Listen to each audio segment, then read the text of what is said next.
Hello, everybody. Welcome to the Purposes of the Pale.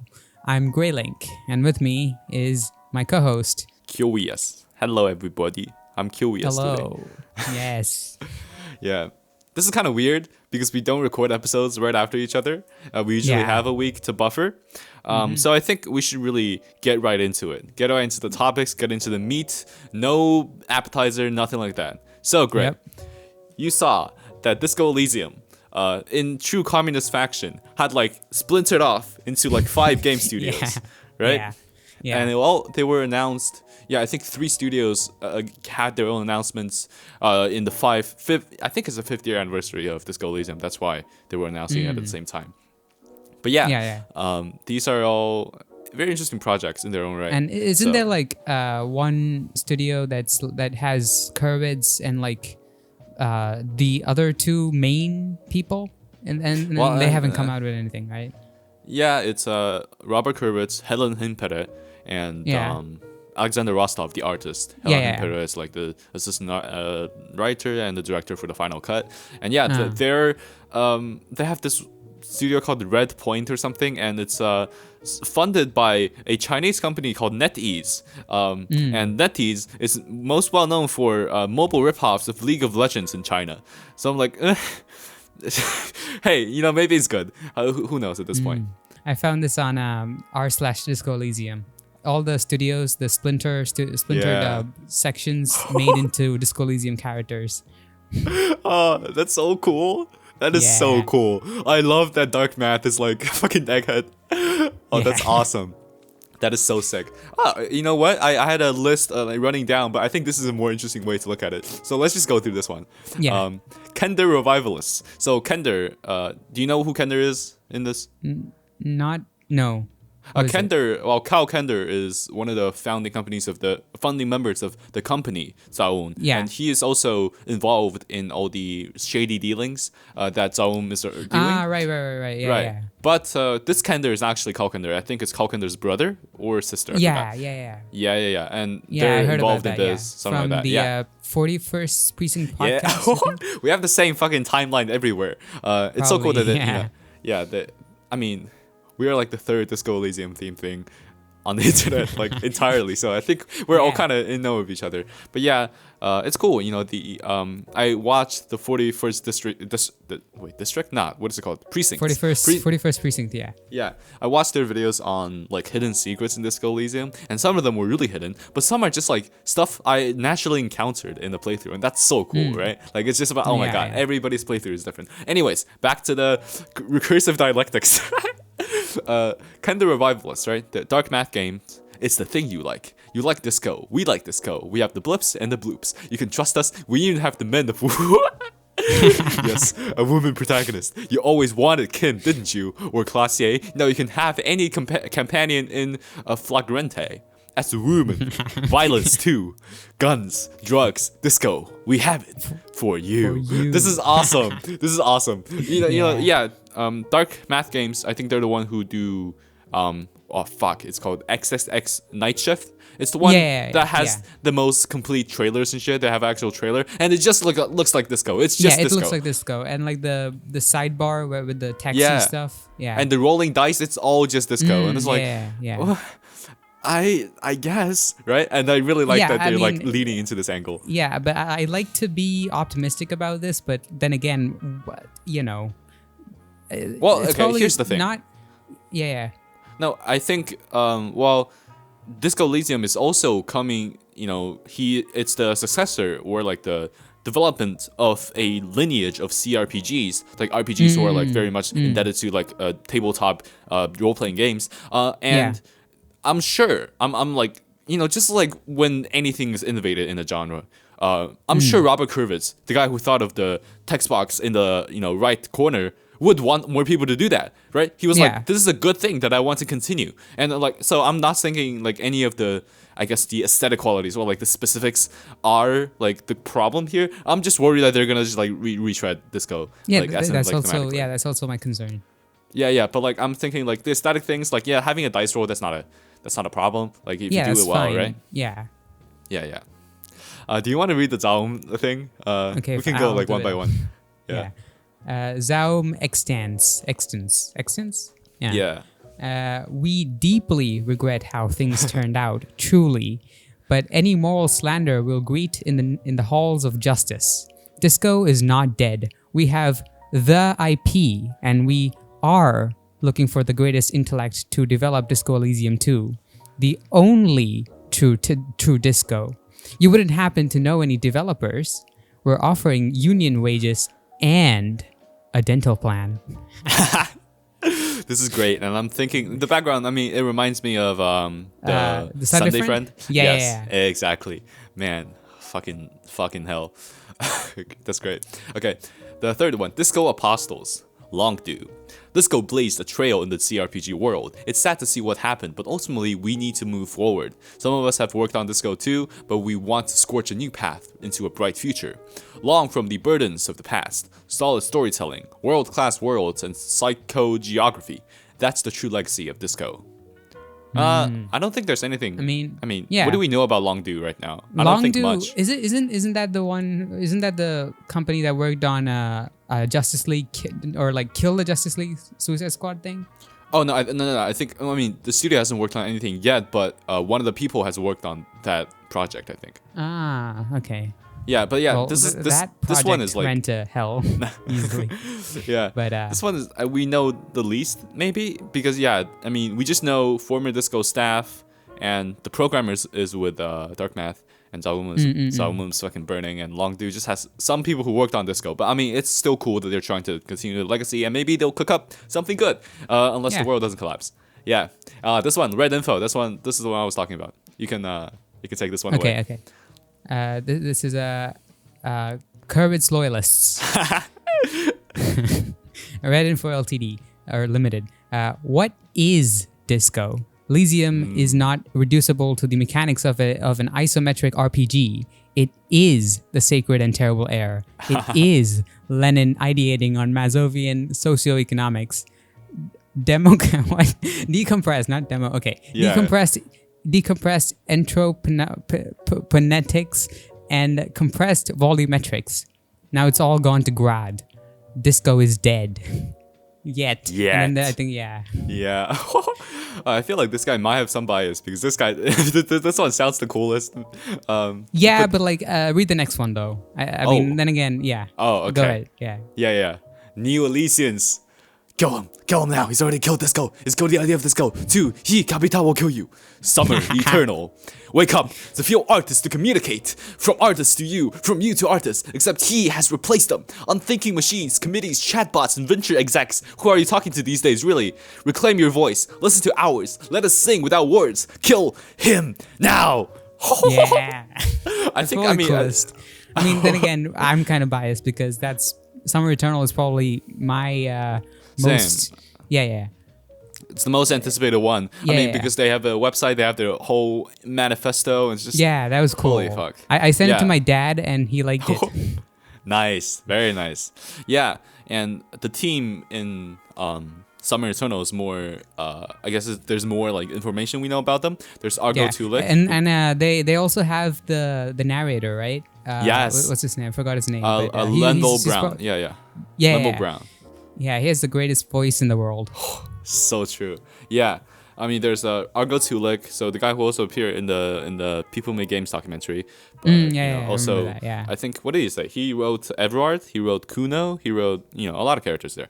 And Dora Klinzic, that's how they say it, also a key writer on Disco Elysium. And then there's more people, the narrator, and there's also some new artists, I think. It's still like former Disco people, and it's so cool, right? Like, we're not going to read the whole manifesto, but we definitely recommend it.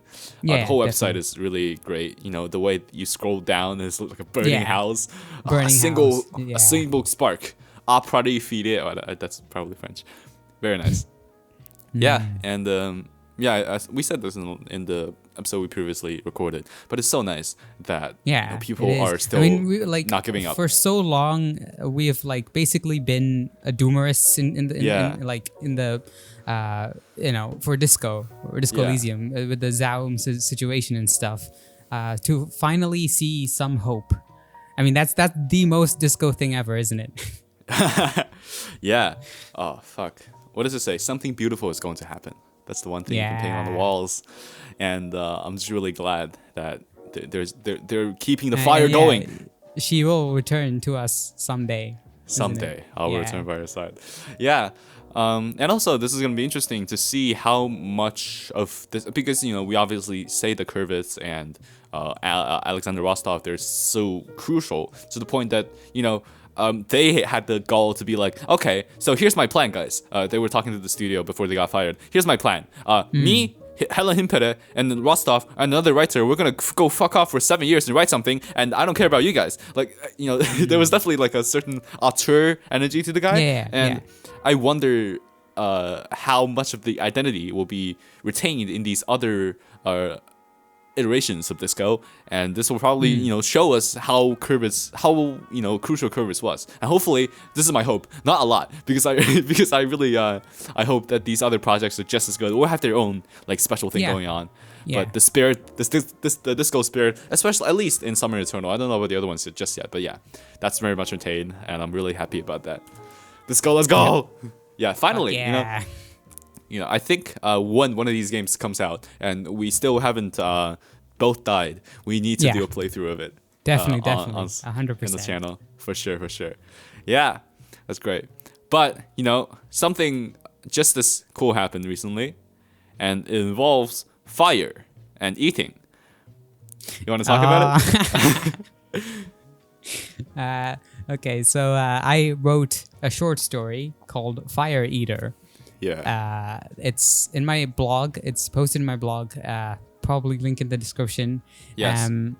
It's like the first thing that I finished that I worked on seriously. I mean, I have written a different short story that I sent to you, but I didn't publish it anywhere because it wasn't serious. It was just like one period in my class that I took to write for a school magazine, and then they put it in the magazine. It's a manuscript magazine, or I don't think it's I don't remember if it's a manuscript or not. But yeah, they put it in the magazine, and then it's gone. I don't want to talk about it. It was stupid, but this is the first time that I've written something that's not like this is completely original, as in like it's a new story. Completely. It's not like an analysis or anything. And yeah, it's done and it's out. I'm very happy that I was able to do that, because I think have I mentioned anything about the older story about the eyeball thing? I don't think I have on the podcast. On the podcast a little bit, but you haven't gone into the details. Yeah, I had another story that I had a complete outline of that I did not finish because, I don't know, I just did not want to finish it. I just, But yeah, I finished this one, I think it was fine good for a first attempt, I think, probably. Yeah, for the first attempt, it was definitely, I told you this, right? Like, definitely a short story, first of all, like, I've not read many, so, like, I wasn't very aware of what we had to do. But I got the idea from reading the book and also just, like, doing my own thing is that, it's about delivering these moments that it keeps, that's stuck in your head, like, makes you think and stuff like that. Yeah. And I definitely felt like it's a very effective, very interesting story about things that you wouldn't really, it's definitely a unique vision, and I'm glad that it exists out there. That's like the highest praise I can give to something. That is insane.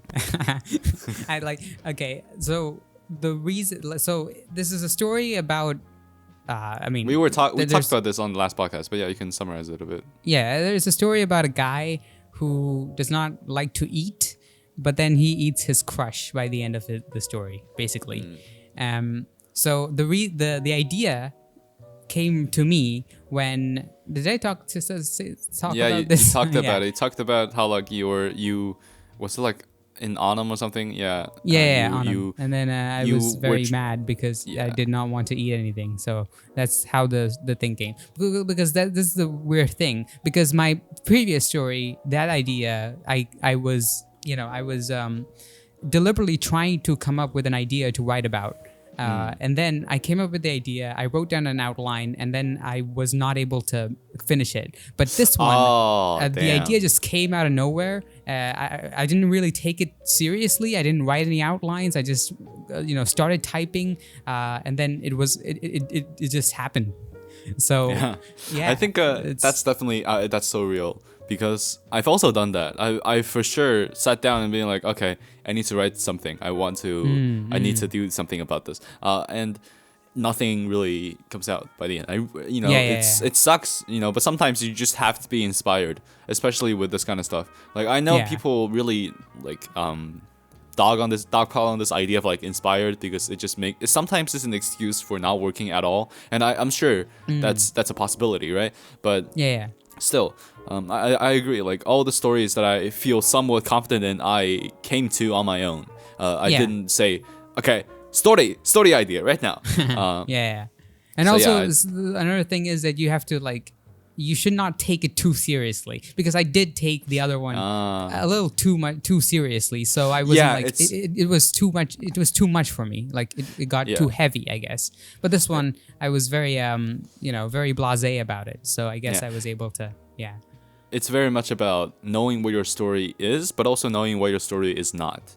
Like that's definitely a lesson I have to constantly hammer into myself when I want to dump so much certain stories. I don't care as much, but some I really want to make something, but then I realize, okay, that's not the story. This is not the time. This is a very interesting. You can't write about everything all the time. I can't write about everything everywhere all at once. Yep. But also about the outline thing, I don't know. The thing about outlines for me is that I also try to do the thing where I outline everything, but then when I actually got to writing it, it got to a point where I trailed so off the outline that it pains me to look at the outline, because the outline is not bad. It has ideas. It's just not the ones I'm using right now. And I'm like, fuck. Well, this is what it could have been if I wasn't such a fucking idiot. But the only way I could have gotten these words out is to fucking just go without any outline, just go for it. And that's a certain thing. Maybe as I do more of this, hopefully I can develop a better method. But now I'm just fucking throwing everything at the wall. Like I'm trying outline, I'm trying to fucking bullshit through, and let's see what works. So that's my thing. I mean, that is true. Like it's writing, right? Everyone has their own way to write. I think this even applies to non-fiction writing, because I recently saw a video by Leadhead. Have you heard of them? Yeah. I saw the ELYSIIUM video by them. Okay. Yeah, she's great. She has a couple of good Metal Gear Solid videos, and her banner is postmodern analysis of video games or something. But one of her videos was about writing or making video essays or something, and in it she says how she doesn't draft her videos at all. She just writes, and also she does not look at any other people's video essays or reviews or interpretations at all. She just plays the game, and then she just writes, and she never finds it hard to write about anything without drafting or outlining or anything, which is I've heard other video essays talk about their processes, and some people are the exact opposite. They draft and then they rewrite and rewrite over and over again. For example, iPatchWolf, he doesn't draft, but he does rewrite a lot. And also Alex rewrites a lot, I think. But that's not how she does it. And her videos are great. They're not bad at all. They're very good. It really is up to the individual doing it. That is very true. Really different for a lot of people. Action Button is just he is so fucking meticulous with everything. He color codes when he records video footage. He goes through and color codes it. That's first thing. Then also the way he talks about his process is just so stupidly arbitrary. And the reason why he does it is because he said, right, if I don't do it, I would have died of starvation 15 years ago. That's just the way his brain is wired. And that's very true. One of the great things about writing, or any creative thing in general, is that true. The lack of strict rules, right? Yep. Okay. I kind of want to talk about some of the new music that's been coming out, because goddamn, 2024 Oh my God. Here he goes. has been a crazy year. The first thing is, did you know that a Brat remix album came out? It's out? It's out since like 3 days ago, last Friday. I did not hear anything about it, so I assume it's not good. Or No, it's good. It's quite fun. It compiles some of the earlier remix songs that's been coming out, and it also has brand new songs with other people. And it's a lot of this music talk is gonna be me stealing from Professor Sky, but like, bro, he's so good at like music analysis. It's like fucking crazy. I know you have his beef or something about like the J-Rex shit, but yeah, music stuff he is like incredible. But yeah, he was talking about how the remix album's name is not Brat Remixed. It's Brat, and it's completely different, but also still Brat. Yeah. And you can see this and be like, okay, this is the quirky, funny thing that a internet girl like Charli does. But also, it does say something that she doesn't say is a remix, right? Like it's more about reimagining these songs into very different contexts. And like a lot of these songs that you listen to it again, like the lyrical content and also the people that she brings on, it's very much like a music that's living in the context of itself. Like, this sounds really pretentious, but basically it's about like Charli reflecting on the success of Brat whilst also being Brat in this remix, and that's really interesting. Because Brat, has been such a huge thing all across the world. She claimed the color, basically. Like, the Brat color is now a thing. And Brat itself is such a beautifully nebulous word that people just tag on everything. Kamala is Brat. But talking about more of the specific stuff that I recommend people and also you to check out. I mean, the Girl So Confusing remix with Lorde is still the best one because holy fuck. It's just I listen to it periodically. Yeah, it's a very, very nice remix that kind of has a full circle moment in the song's narrative. And also, there's some other ones I like. Talk with Troye Sivan. Troye Sivan, he was like a social media star who went into a pop singer career. He's gay and he's like a gay icon right now. And man, that song, that Talk remix, like he makes it such, it's a different danceable vibe. Like he makes, oh my god, I love that song so much, and it's very clippable. It's very clippable in the TikTok kind of sense. But God, he popped off.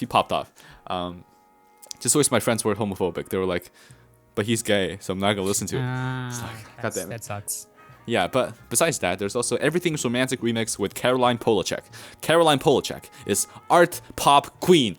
Holy shit. Like her voice and just like I'm a full simp. I'm gonna admit it. She's, oh my god, and her voice combined with Charli's in this really cerebral kind of vibe because the original is super dancing and stuff, but like this is going to like a whole dreamy, cloudy thing, and it's great.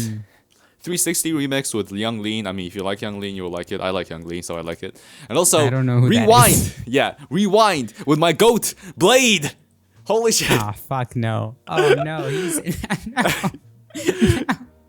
Bro, when I found out, so how did she announce the different people who are gonna be on the remix? She put posters around the world that showed people, and of course Bladee is in fucking Stockholm, and when me and my friends found out, I was like, holy fuck, this is gonna be the greatest day of my life. And then and then it came out, I was like, it's okay.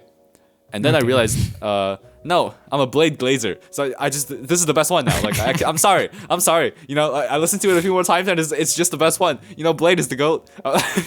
Okay, let's move on from Bladee. Okay, please do. I don't know. You don't get it. You don't get it, bro. You're not drained like me. Okay? Yeah, I don't get it. It's the most mediocre music I've ever heard in my life. I must confess I'm under stress. So yeah, the new Charli album is very enjoyable and it's very nice. Also, oh fuck, I forgot to mention the Apple remix with the Japanese House, which is just not Japanese at all, but it's a very nice little indie pop group, and yeah, that's a really nice contrast with Apple. This is something that might be a bit more interesting to you. Well, okay, you don't know this, but I think if I gotta introduce the people here. So there's this guy called Jordy Greep, right? He used to be the frontman of a band called Black Midi. Now, what is Black Midi? Black Midi is Midi is one of the trademark bands from what we call the windmill music scene, which is a scene that originated from this one bar in Brixton, London, somewhere. The Windmill Bar, and from there, miraculously, like several amazing bands came out. Black Country New Road and Black Midi are like the bands that came out from that scene. Okay, And already that's so cool, right? Like they're working, local scenes are able to pop off that well. And while Black Country New Road is more art rock, like chamber kind of thing, more like traditional rock music with some folk instrumentation. Black Midi is much more like chaotic. Like their stuff is like jazz rock, experimental, blah blah blah blah. You feel like you've just gone through a panic attack when you listen to one of their songs. But the frontman wanted to do something else, so the band went on hiatus, and now he's come out with a new album called The New Sound by Jordy Griep. And what is interesting about this is that, okay, so the music instrumentation is like, rock on steroids. It's still really nice. It depends on if you like that kind of stuff. I like it. And this is the album cover. But what is so interesting about this guy's music is that this is the subject matter is fascinating. It's like wait, that's the other guy that I talked about in the Aragudo video. Really? I don't know if it's that same artist, but like it looks very similar. It's the same art style. It's basically the same thing. Let's see. Let me check the full cover, the full artwork. I didn't know that it was from somewhere. I thought it was original. I know it probably is original, but like it looks. It's either the same artist.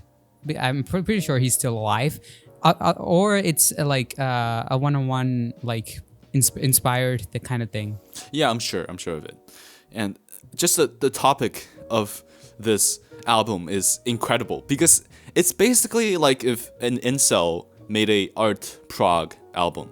And nice. Yeah, so for example, the single that came out, Holy Holy, which I won't play now, it's a 6-minute epic that also has like a Brazilian samba section. It's amazing, and the guy's theatrical, like, oh my god, his voice is so overpowering. But what is he thinking about? He's thinking about, I don't want to repeat some of the things he says, but it's just such the story is about him hiring a prostitute, and then the whole song is him saying demands to the prostitute. And it's not like, fuck me, that kind of thing. It's about like, oh, you wanna, please, I need your hand on my knee. Can you make me look taller?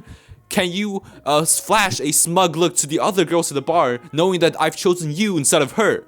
I need you to be over dramatic makeup so you look like an overdressed tart. I need you to go to the bathroom with me, but we won't do anything. We'll just like walk around for 15 minutes. I will go out, and then you'll put my hand on my chest. And it's like it's not about really sex. It's about the idea of gaining power over somebody.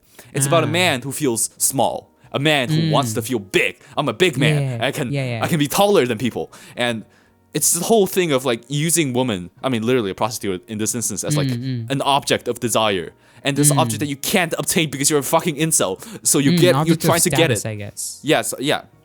The signifier of a status, but you can't get it because you're an incel, so you buy it. And then you're reveling in this power trip that just, I think in later, so this album is kind of hard to listen to because like, every song is like, oh my god, what's happening? But I think by the end of the album, like the narrative concludes somewhat. But yeah, this song just ends with this guy's saying, thank you so much, we'll meet the next time next week and the next week after that, and like it's so pathetic. And sometimes he says like, he's like, oh, everybody knows my name, like it's this gigantic posturing of like, jihadis and revolutionaries, they all know my name, and I'm holy, so the song's called Holy Holy, and I bet that your pussy is holy too. And then he goes to that point, and he's like, it's that point of like, oh god, like the depraved desire seeps through, and then you see this guy for who he is, and then he's like, what is the underline? When I tell you that your pussy is holy, I want you to slap me and then kiss me. It's just completely insane, and I need to, you gotta listen to the song later,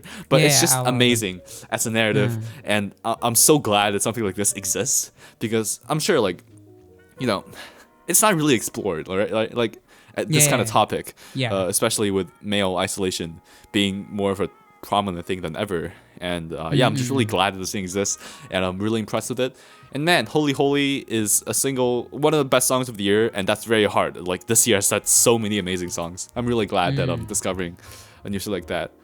Okay, that's it. That's the music autism for today. Nice. Let me take a drink. Okay. Or do you have something that you recently did? Let me just send you the thing that I was talking about. Okay.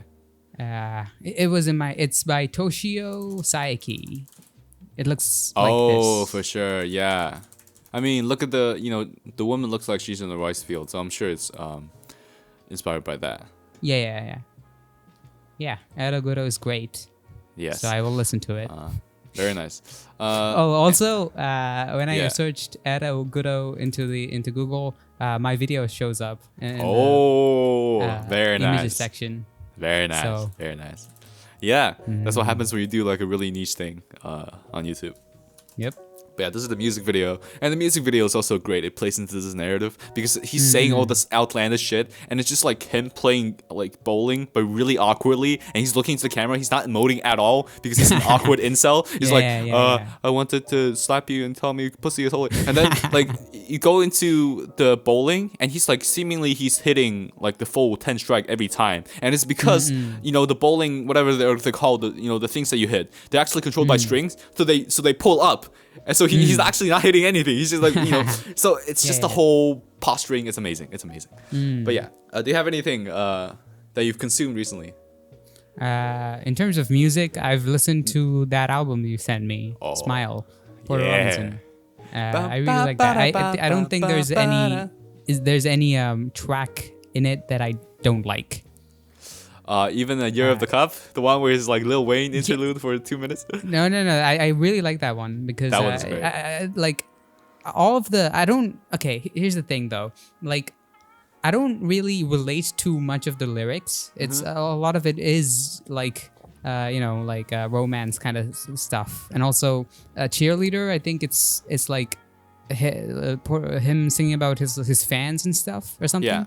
Yeah. Which obviously I don't relate to. But like, I guess listening to the songs, it really feels.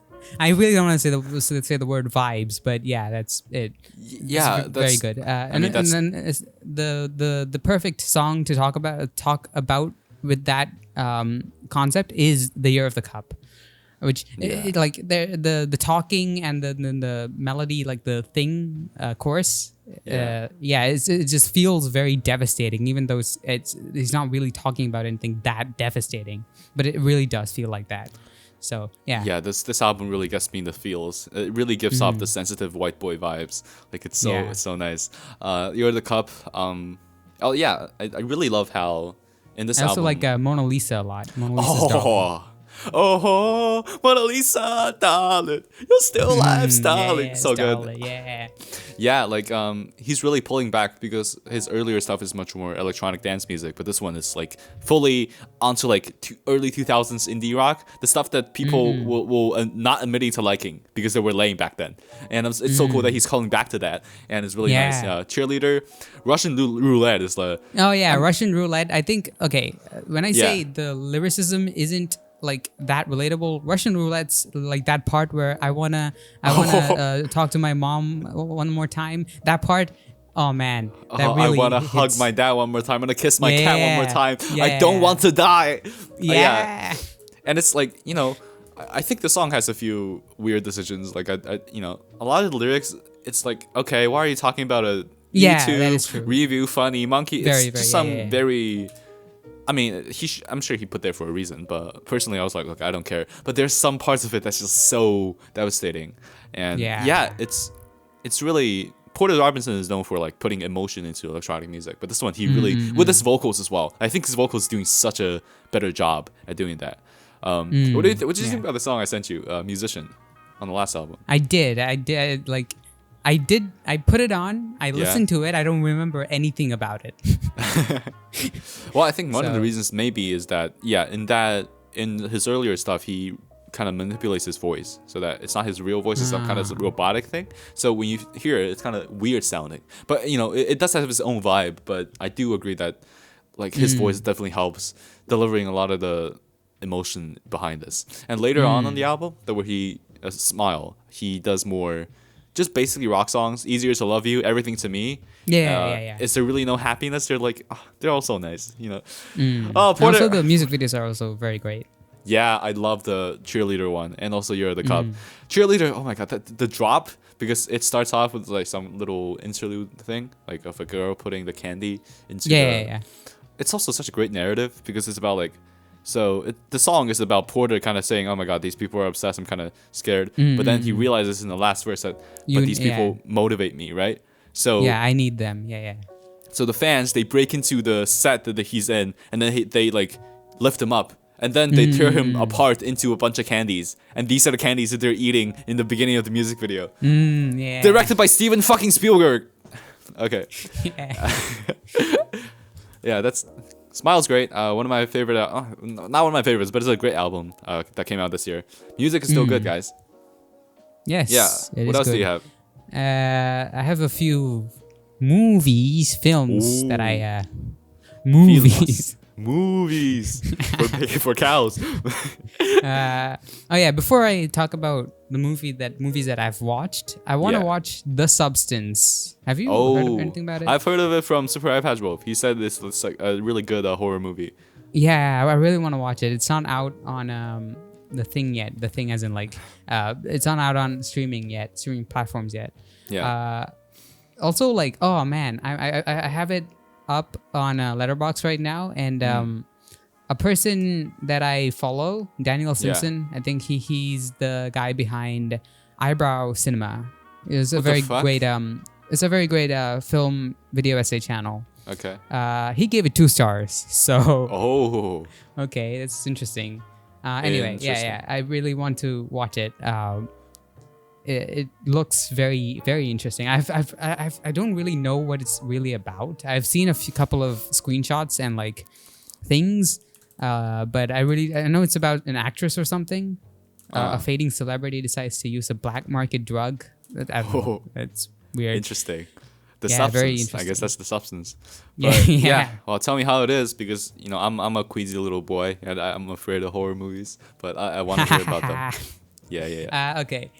So I recently watched a very bad film. Ooh. And it's called Strange Darling. It is a very strange film. Okay. I gave it 1.5 stars, and it's like, okay, so it's okay. I'll just read the synopsis. Nothing is what it seems when a twisted one-night stand spirals into a serial killer's vicious murder spree. One night stand? So yeah, one night stand. So it begins. So it's like, okay. So I have read some of the reviews on Letterboxd, and they reference how the director and like the people behind the film marketed the film as using 16mm thing, 35mm film. Okay. It's like so one of the review goes, "Oh my god, you shot entirely on 35mm film. Should we tell everyone? Should we throw a party? Should we invite Quentin Tarantino?" It's like, yeah. So exactly. Already it's like I think even in the title card it says a film shot on 35mm. Oh god, really? You're serious? It's what? Yeah, it's very pretentious. But I didn't know about the marketing thing, so I didn't really judge it by that. Even still, so it begins with a girl running away from a person with a gun, a man with a gun. Mm-hmm. And then he's trying to kill her. Basically, obviously, he's chasing her with a gun, so probably he's trying to kill her. And then so the whole film is a very non-linear thing. It's like it says it's a thriller in 6 chapters, and it starts with chapter 3, and then it goes back to chapter 2, and then it jumps to chapter 6, and then it's very fun. The scripting is very fun. The first 20 or like 20-30 minutes is very intense. You're really at the edge of your seat. But the problem is, it's also really fucking weird and stupid and misogynistic. Oh. So can I spoil the film? Sure. Don't watch it. It's really not good. Yeah. So the twist that comes in the middle of the film. So basically, about like 20 minutes in, you see how the man chasing the woman with a gun. What it was basically, the man is married and the woman is like, she's she's in love with, or like they're looking to have sex basically. Okay.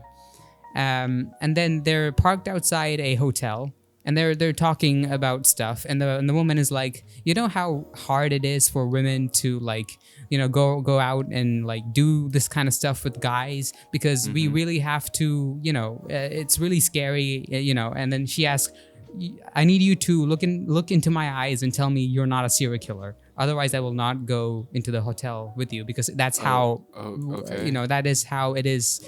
That is how it is to live as a woman today. All right.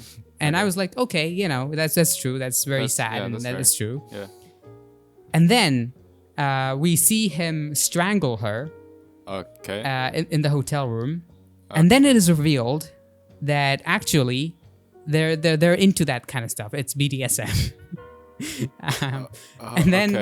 And then later it is revealed that the serial killer isn't the man; it's the woman. What? And the man is a cop. And then the woman is basically trying to use her femininity as to, like, she's blaming the cop of being the serial killer and trying to rape her because she's a woman. And then by the end of the film, loads of stuff happen, and then the police are called, and what she does is that she pulls down her pants and acts as if she's been like, she acts like she's crying and she's hurt, and then two police officers enter, a female and a male older police officer, and then the female officer goes down and like helps the woman, and the older guy is like, let's not jump to conclusions here, we don't know who's the victim. And then the woman is like, no, it's pretty obvious. The girl has her pants down. It's obvious what happened. And the guy is like, no, we should still not jump to conclusions. And then the woman is like, you're being misogynistic, blah blah blah. And then the guy, he relents, and then he acquiesces, and then they both get killed. Because of the woman, basically. It's very stupid. Oh my god! It's like, what the fuck? Yeah, it's so. When was bad, this? When did this get made? When was this? This was in 2023. What?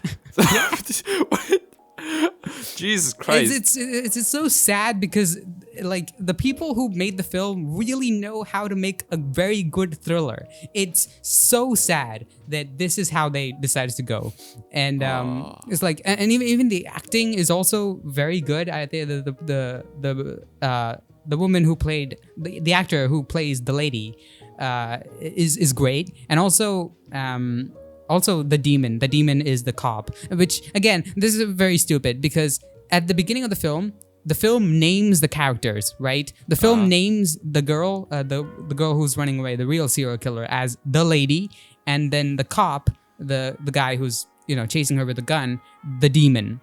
Okay. So the film already names the characters for us, and then and then there's a twist, but like, you shouldn't do that if you're trying to set up a twist. That's so stupid. It is.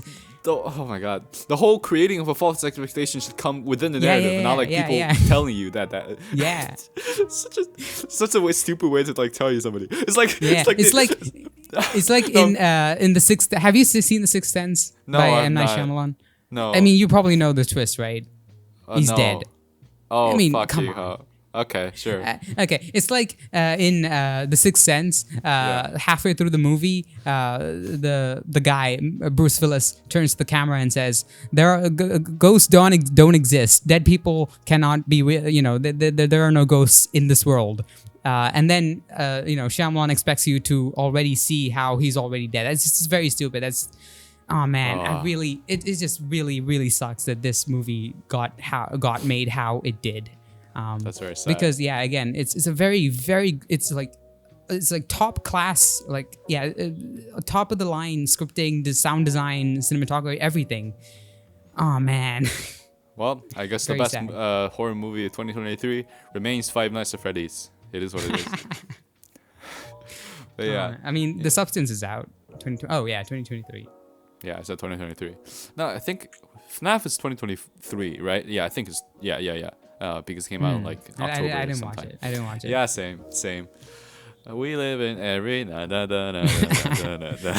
at Freddy's. Is this what you wanna be? I just don't get it. Why do you want to say? Oh God, that's stuck in my head. All right. Also, I watched Citizenfour. Oh, is it? Oh wait, is that the Edward Snowden? Yeah, that's the one. Oh, I've not seen it. It's by the director Laura Poitras. Who? And it's like so she, I think, is like a prominent figure in like this kind of media stuff. This kind as in like, okay. Like left wing, I guess.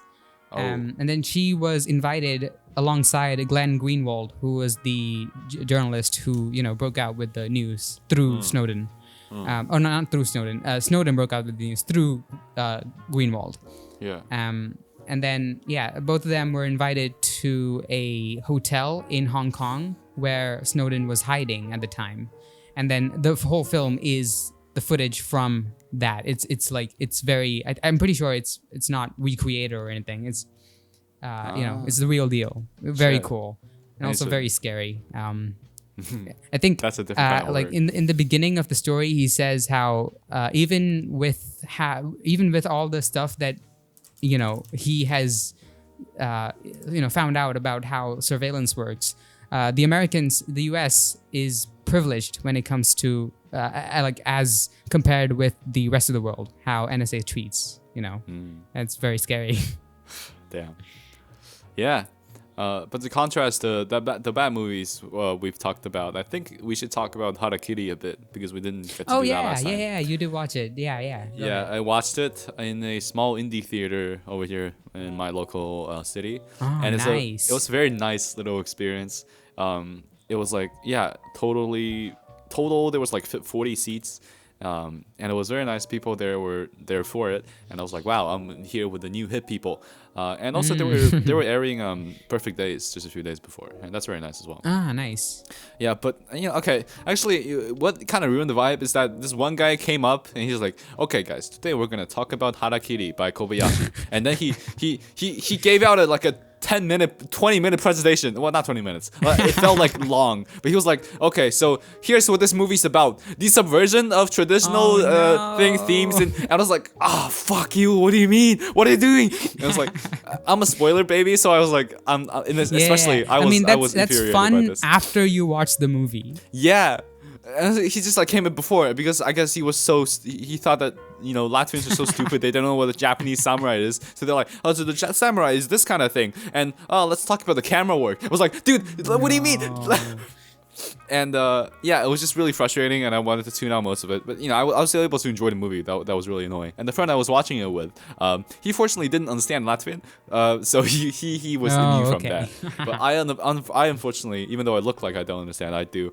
So I had to suffer that, but I think everybody kind of acknowledged that this guy's annoying, so we had but that's a little road bump into a great movie, Harakiri. I think the main thing I want to talk about, I mean, unfortunately he did spoil the fucking thing. Yes, it's about how Japanese like samurai honor kind of thing is a sham in many ways, but what I really appreciated is how the script was written. This sounds stupid, but like how effectively it's able to recontextualize things through the narrative.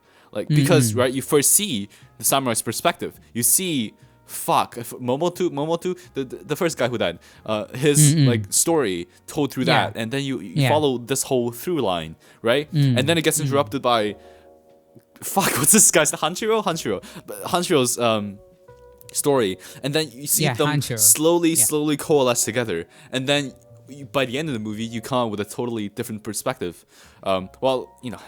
It could depend on like how shallow this kind of thing is, but like it's very effectively written, and I really appreciated that. What do you think about it? Because you did rate it 5 stars, but you've never talked about it.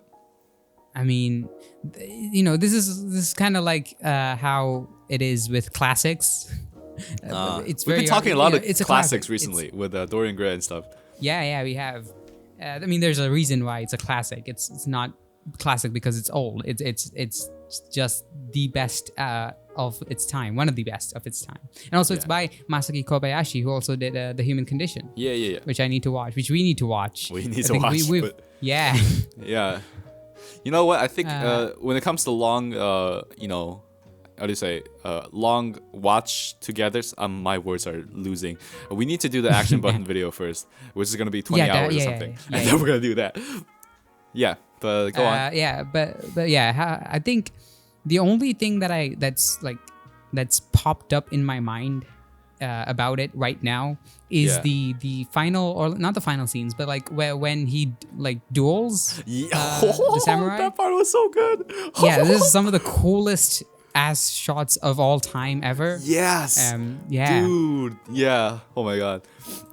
God, I think before I watched this movie, I saw like, I don't know, maybe like every frame a painting video where he was talking about like samurai movies and stuff, and he showed the scene, right? And I was like, okay, maybe I'll get spoiled on it, but no, the impact was still there, right? Like, so this whole movie has been happening in mostly like a pretty, well, not urban, but like, you know, normal setting for like Japanese movies at the time. But then it just like switches the scene with this, you know, character, and then oh my god, it just the wind, the mountains, it was like everything was perfect. And even before they get to the hill, before they get to the hill where they start the duel, they walk through a beautiful graveyard that looks so good, and I was like, what the fuck? Oh my god! And I was like, it's beautiful, and even the duel itself, right? Like I really appreciated how, I mean, I think one of the big things about this movie is that Hanshiro, he infiltrates the samurai inner community because he's a part of the class, and he has been holding on to this identity for so long, and he's only wavering after, well, you know, everybody he cares about dies. And you know, it's reflected through his fighting style when he's like trying to take revenge of these people. Like like, the main thing he does is like crosses his arms like Iron Man, and he does some different thing like that wasn't expected of a samurai at the time, and that's why he wins. And even, you know, in the final I guess battle scene of the movie where he's getting chased down by all these samurai, he's like just all fucking. It's the same thing with Mifune's character in Seven Samurai, right? It's about the, you know, the rage, the kind of bestial quality of the fighting, and that was really well done. And like it's very, you know, it's a classic revenge story. I really like revenge stories. I decided. Well, I got burned by Oshinoko, so I'm kind of like traumatized by any revenge story. I read so I watched that one. Fuck, I forgot. Is it just called Count of Monte Cristo? The anime. Oh, Gangetsukuo or something like that.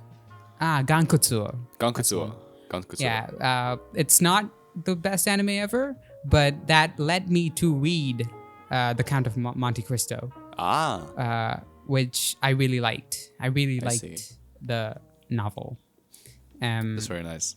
Actually, I really like revenge stories. Revenge stories are great, and also this one's very evocative of that.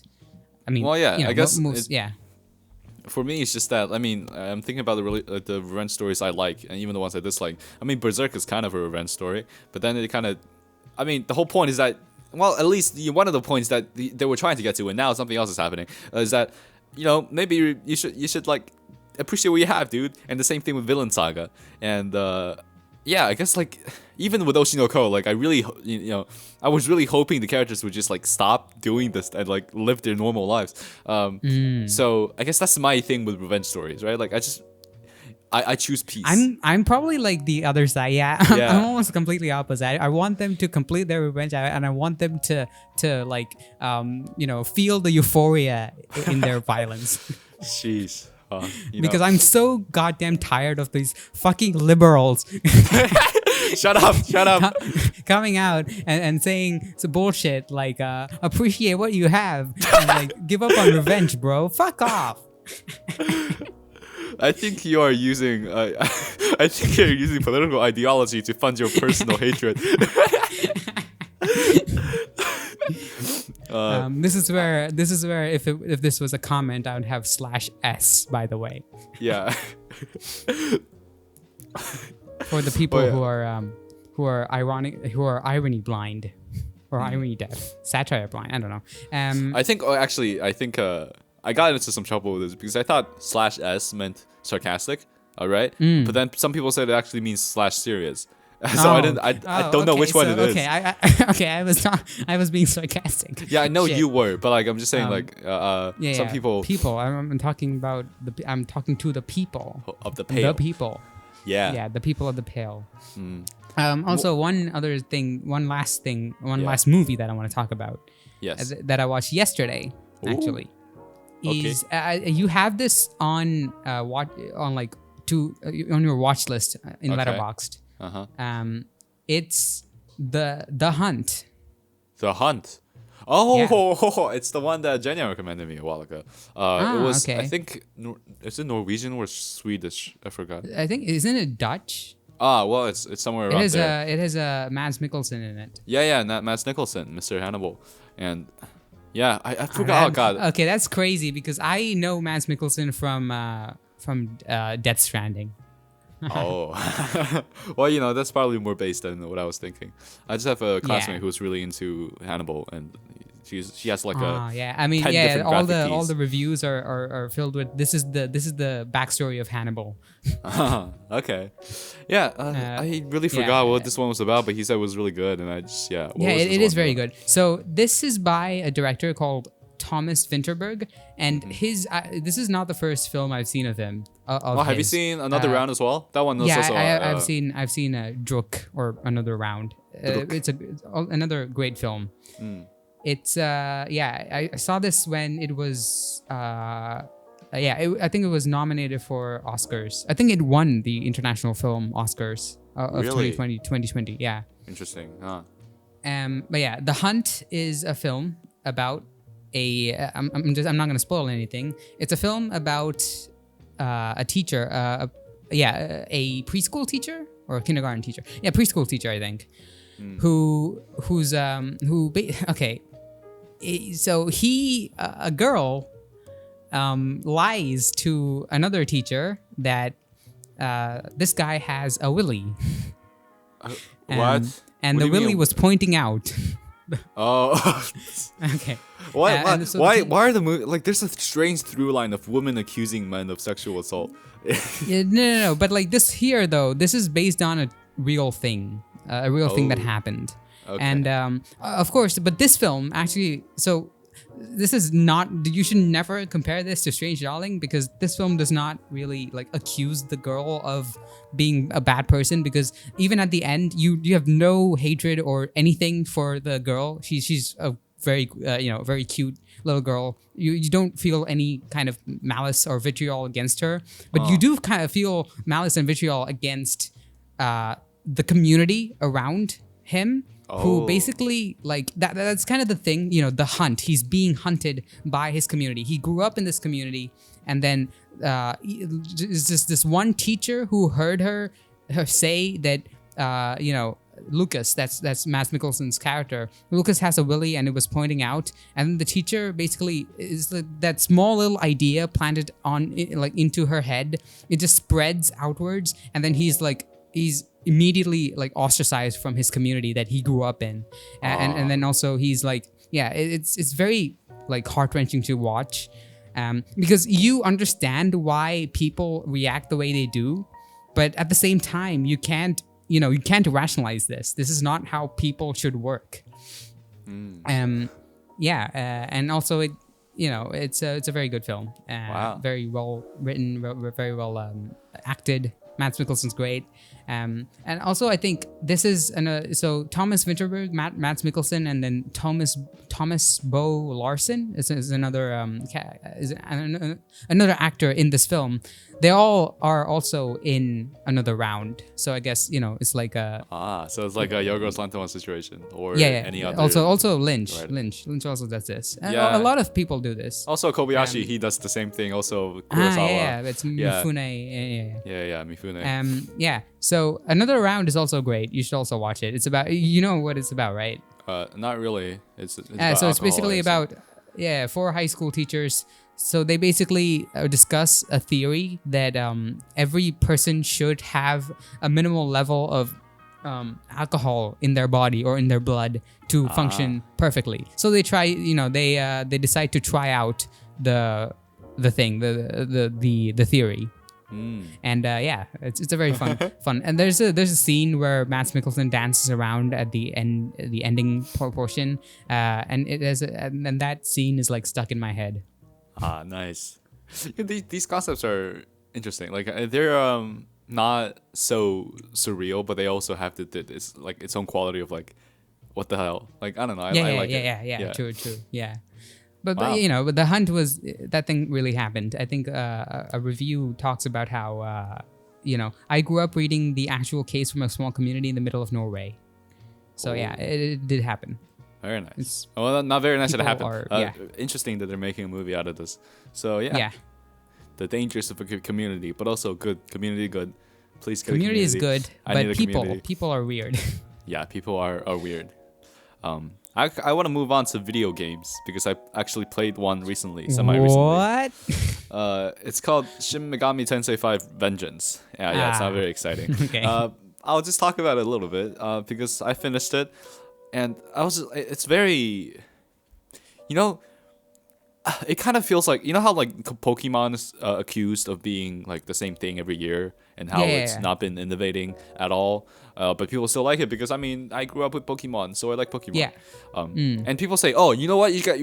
What you guys just play? Fucking Shin Megami Tensei. That's like good Pokemon, but for edgy people." And that's what you hear. But then you look at SMT and you're like, "But it's also been the same thing for 30 years. What are you talking about?" And especially when it comes to the morality of the series, because it's trying to be philosophical, big air quotes, philosophical. And what are the philosophy in this world? So it's law, chaos, and neutral. So what is law?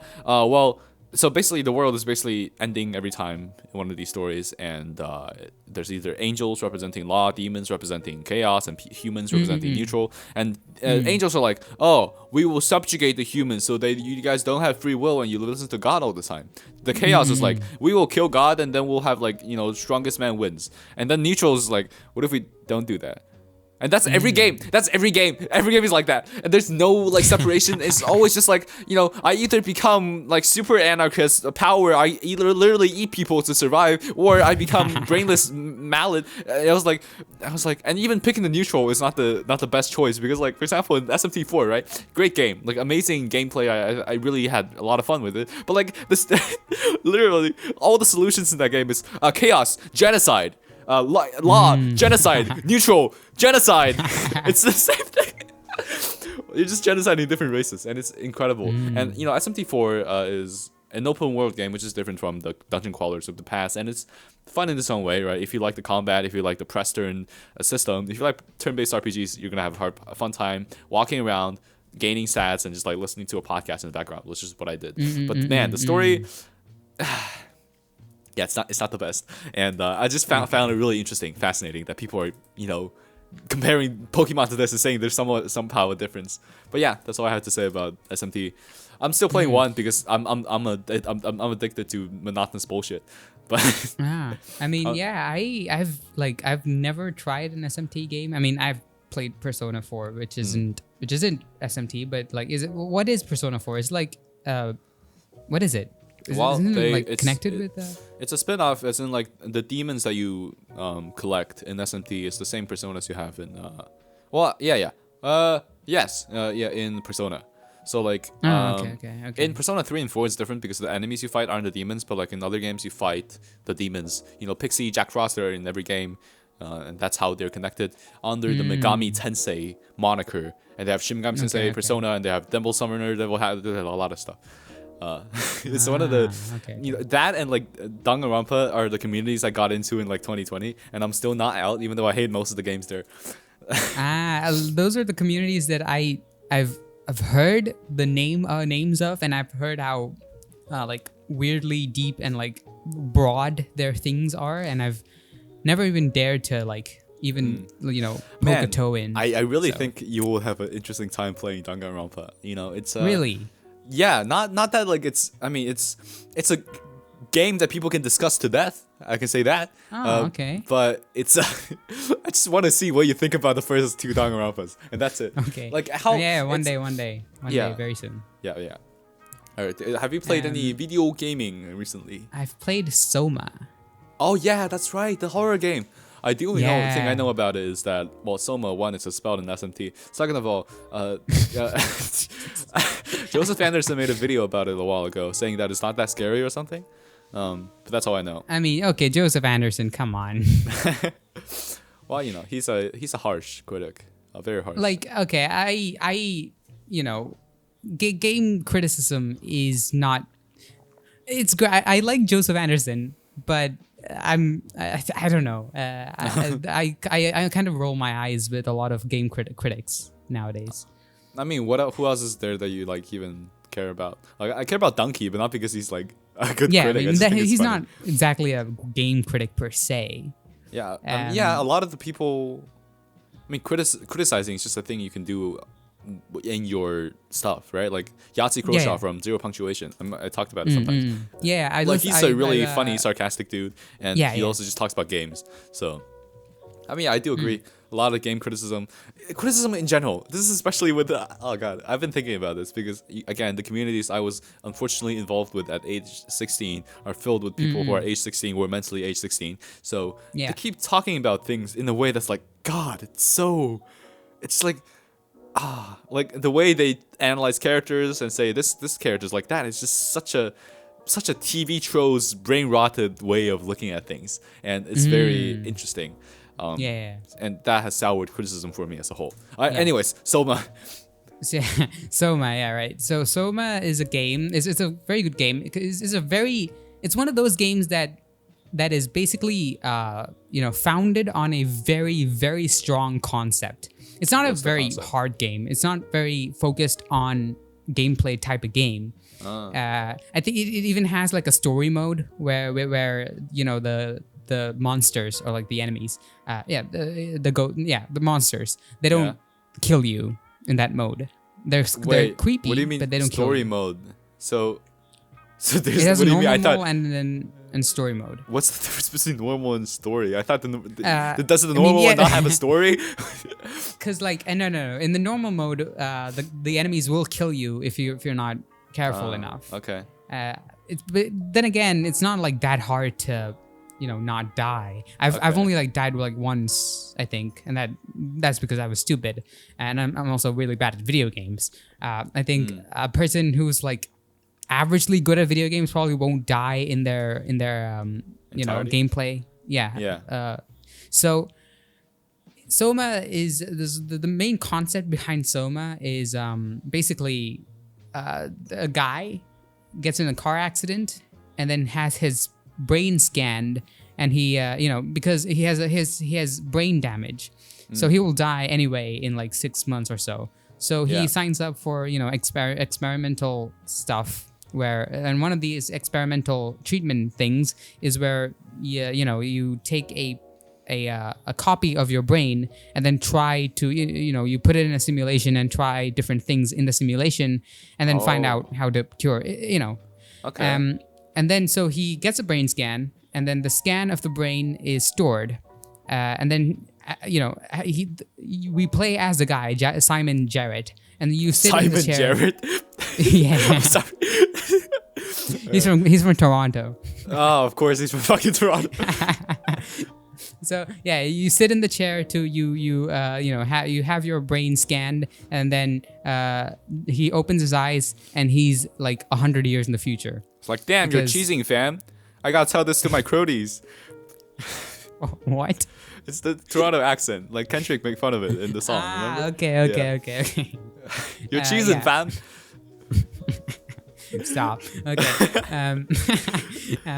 So yeah, he wakes up in 2000. Well, I don't know. 21,000 something in the future. Basically, his simulation brain, his copy of the brain, is now him. Oh. The original him died. Because of the brain damage, and now he's in the future. And the thing in the future, and that's basically the concept of Soma, and its ending is also two things about Soma that I really, really liked. It's not a very hard game, as I said, but like it is very, very atmospheric. A big chunk of the game has you trudging like at the bottom of the sea, of the ocean. And wait, so the whole game is an ocean level? It's a sea level? How's that good? Yeah, I mean, the whole game is indeed, below, like it's below the sea, below the ocean, or like at the bottom of the ocean, because so it's like in the future there's like there's a company or like a science project where they're situated beneath. What do you call it? Not beneath the ocean. Submarine. I don't know. It's at the bottom of the ocean. And then you trudge along, between sectors, or like not sectors, between different offices, basically. And then you do it. You walk at the bottom of the ocean, and like there are creatures, especially at the latter part of the game, where it's so dark.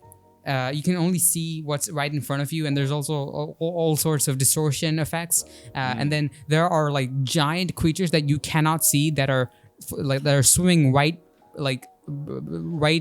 beside you, and you can't see them, but you can hear them. It's very, very creepy, especially for someone who like.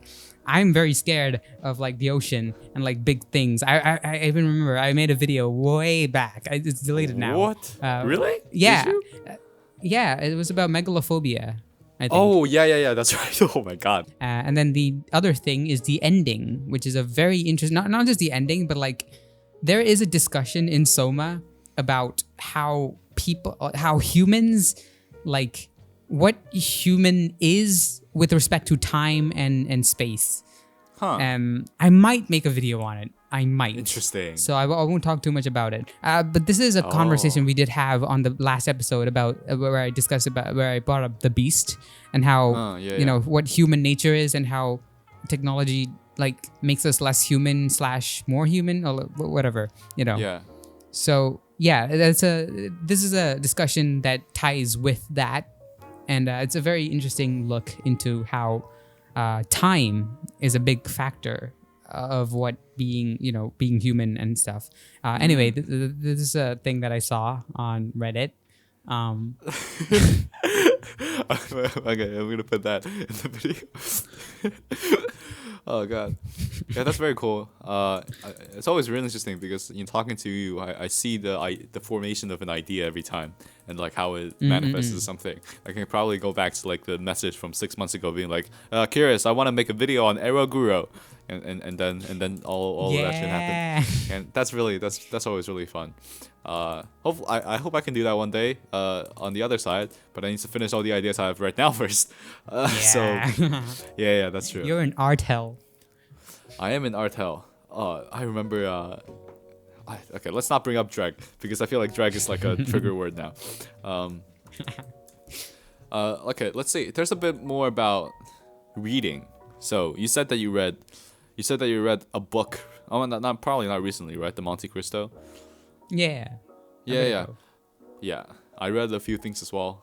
That I'm surprised you didn't hear about The Dog's House by Henrik Ibsen, which is a Norwegian playwright, and it's like pretty much mandatory education in a lot of European countries because it's considered one of the first feminist works. Because the story, it's about how. Well, okay, it's about examining social expectations on men and women at the time in Victorian times, so like 1870 something, and how, well, basically the ending is controversial in a way that rejected these forms, these societal norms, and it's still like, do you want to read a play? I mean, it's a good play, but like I can kind of spoil it now because I feel like the ending discussion. I mean, is I don't like care about spoilers. Yeah. So basically, the ending is that.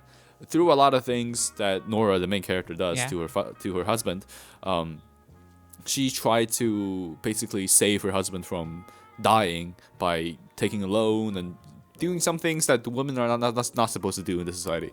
And then eventually her quote-unquote crimes get exposed, and the husband is just like completely like, what the fuck? What are you doing? Oh, I hate you. You know, you ruined my life. You ruined my reputation. I can't do anything anymore. And then the guy changes through a lot of plot machinations that are pretty clever. The guy who accused her changed her mind and said, actually, I revoke all of that accusation. You can go back to your normal life now. And then Tora was like, oh, honey, everything's good now. Isn't it? and then Nora is just like, fuck you, I'm packing up, I'm leaving. I'm leaving the family and kids. I need to figure out how to be my own person. And that's where the play ends. And it's like very controversial for the time. So that like, you know, they had to rewrite endings for several different like countries so that they couldn't get like sued and something. It was crazy. And yeah, it's I feel like for you, the answer is kind of clear cut, but for a lot of people who were discussing this in my class, because I read this in class, they were like, "Oh, how Nora is such an irresponsible person for like, you know, leaving her kids behind." And I was like, you know, she should think better because, you know, what's her options? You know, realistically, in that kind of society, when women are widows, they're kind of left to, you know, basically rot. You know, they can't do anything much besides just like work menial jobs. And it's like, you know, she's so stupid for that. And I was like, it's crazy because I feel like that's dominating the discussion more than like the, I don't know, the message that you're supposed to take away from this. Yeah, that's so stupid. Oh my god. Yeah, but it definitely feels like something that they would do. I mean, a lot of people in my class are like, when they were talking, so a lot of this book is about female infantilization. So Torvald, the husband, treats Nora like an object. This kind of reminds me of Naomi. The one novel that I talked about in my Aroguro video. Why is it coming up so much in this episode? I don't know. That's weird. Naomi. Is it the one with the foot fetish or is it a different one? No, it's the one where a guy grooms a 16-year-old waitress. Oh yeah, Naomi, yeah. But then she leaves him at the end because like it's not I really don't get that type of not criticism. What do you even call it? Response. Interpretation, like interpretation. Yeah. Why would you like? Why are you trying to? This is the kind of thing with power scaling. Basically, that's not the fucking point of the story. That's not the point at all. So I think a lot of people are really into like. A lot of people are really into making, I guess, the story is concrete. Like they're trying to drag it into, like, rationalizing things and like what would you do? What would you? It's so stupid. That's power scaling is such an apt comparison. Actually, what the fuck? It's so true. It's actually so true. Yeah. I mean, not super. I had a similar conversation with another friend who talked. We were talking about Soulsborne games, and then she brought up how she doesn't like lore videos because that's not the point of the video game. So yeah, it's the same thing here. Yeah, that's true. Well, I think I mean, there's a certain point where I'm like kind of like I mean, it's fan content. Like it's like, you know, it's fandom stuff. Like it's just like that's people true, trying to, but like not here though. Yeah. I'm saying, but like I'm saying, lore doesn't seem like too bad because you're not like, well, I guess you're still trying to find the thing in the video game. You find the thing that people, you know, if they didn't want anybody to find it, they'll probably like put it in. Lore, as in a lot of lore videos, is like, when did this character die, and like who killed him? I don't care. Yeah, okay, that makes sense. I thought it would be like, you know, dissecting the thing from like finding clues in the own game or something like that, and that seems more plausible. Yeah, that's sort of fun, but like again, it's really like dissolves into a really weird kind of like detective fetish kind of thing. True, just, you know, the whole concept of game theory. Holy fuck. Oh, it's like the whole, oh my god. You know, FNAF is the GOAT. We live in every night. But god damn it. I feel like just the culture surrounding it is the worst thing ever. I don't get it. Yeah, very true. Yeah. So, I don't know if I told you this in my personally, but so I've been like talking to people more. So, usually because I'm from South India, so atheism and like, you know, non-religious way of life is not really that common here. So I'm not religious. I'm not a Hindu or a Christian or anything. Yeah. So people ask me what my religion is, if I'm an atheist or something, and usually I say I'm an atheist or agnostic or whatever. I'm not religious, basically. For the past few days, a couple of my classmates asked me if I'm atheist or something like that. I said no, I'm not atheist. There was a God. I killed him with my hands. Okay. And it's become kind of a joke, basically. And I said I ate him, and also that God was a lobster. Yeah. Wow. So I'm God. I didn't know you were into Jordan Peterson. That's crazy. What? No. That's Deleuze, not Jordan Peterson. You fucking degenerate. You fucking what? No, I was not making a. It's Deleuze. What? I mean, yeah, I know. Jordan Peterson, I know the Lobster King kind of thing, but like Deleuze and Guattari, it's their thing. They said God is a lobster or something. Oh, really? And like one claw is deterritorializing and the other claw is re-territorializing. Don't ask me what those means. I don't know. Okay, I see. Well, it's always nice seeing my autistic little boy socializing and making jokes with people. This sounds really mean. I don't know. This sounds really patronizing. Why do you say my autistic little boy? Oh my god. I'm sorry. You can call me autistic little boy as well if you want to. I don't know why are we talking about this right now? Another thing. Well, this is not really related. This is more like a news thing. Hiding in Public and Core, which are both YouTubers I follow, they made a game jam. Yeah. And it's a game called like Futile Pleading. Yeah, I've seen his a couple of progress screenshots. Yeah. A while back. Not yeah. No, game jam. So it's a new thing. Game jam. You know what game jams are, right? Okay. Yeah. I know. Yeah. They're doing like a thing in a week, and they made a little game, and actually it got 4th in theme and like 22nd, like out of I think 1,500. Like it was very nice, and it's very nice seeing people doing things collaboratively. This. I think we can end this episode on this. I need community. I need to find like artistic community as like creative people around. Like it's so. Oh yeah. So for example, I was talking about Black Midi. And I was like, it's so cool that this bar is able to foster this many people. Yeah. Imagine local I wanna. Musician. Yeah. It's so cool.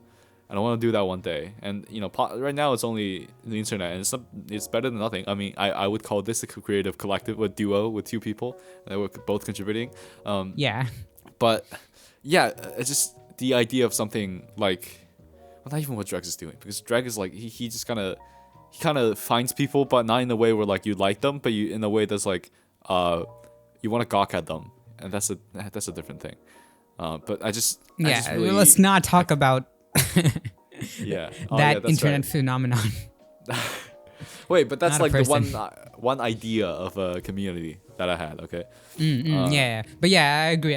I really also want to like join like a art collective or community. Like yes, that. Eternal Summer, please invite us right now. Yeah. Yeah, I actually want to. When I saw it, I was like, damn, I want to make this one day, for sure. And one thing we got to do is to move to a big city or something like that, right? And then we can start from there. But let's see. We'll see. Let me show you this picture. 5 more months. Less than 12 months for when I'm finally out of this. Wait, so when was it? When is it exactly that you're gonna be graduating?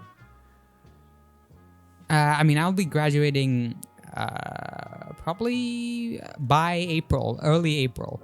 Okay. But like before I'm graduating, as in that's when my final exams will be over. Graduation as such would probably be earlier because like that's how it works. And then we have 5 months off basically. Wow. That's because colleges usually, even here and also outside as in abroad, colleges intake starts September, right? So so April, May, June, July, August I'll be free.